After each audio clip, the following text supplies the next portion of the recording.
Dasaf оешмасы, Форпост үзәге, яшьләр эшләре һәм спорт бүлеге, спорт мәктәбе вәкилләре, волонтерлар, автоузышта катнашачак машиналар дәүләт элемнәре белән бизәлгән. Батырларның хөрмәтләргә баручылар күкрәкләрен Георгий тасмалары бейзи. Шәһәр үзәгеннән почетлы бер әйләнеш ясагач, колонна иске Чаллыга таба юл ала. Ярты сәгать дигәндә узышта катнашучылар якташыбыз Нурлат геройларының берсе Николай Синдриковның туган җирендә.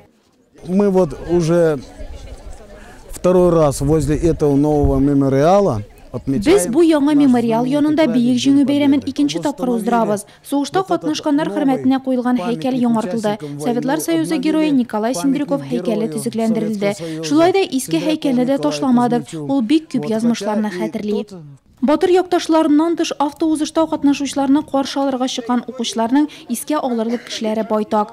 500дән артык авылдашлары Бөек Ватан сугышына китә. 200се кире әйләнеп кайтмый. Бүгенге көндә сугыш шаһитларыннан саналган 29 тыл хезмәтчәне генә исән. Для меня праздник День Победы – это день, когда мы вспоминаем... Җиңү көне минем өчен иребез геройларын искә алу көне. Без Бөек Ватан сугышында катнашканнарны искә төшерәбез. Мин бу көнне әбиемнең әнисе Сидорова Мария Васильевна янына барам. Ул тылда булган, бик авыр иде дип сөйли. Алар фронтта булганнарга ярдәм иткәннәр. Бөек җиңүгә багышланган традицион автоузыш башка батырларны зурлар өчен бәйрәм көннәрендә район авыллары буйлап дәвам иттереләчәк. Нурлат үзенең 5 Советлар Союзы һәм 1 Россия герое белән горурлана ала. Наша организация Dasaf оешмасы 2011 елдан башлап автоузышта катнаша. Сугыш ветераннары һәйкәлләре буенча йөрибез. Ватан өчен һәлак булганнарны искә алабыз.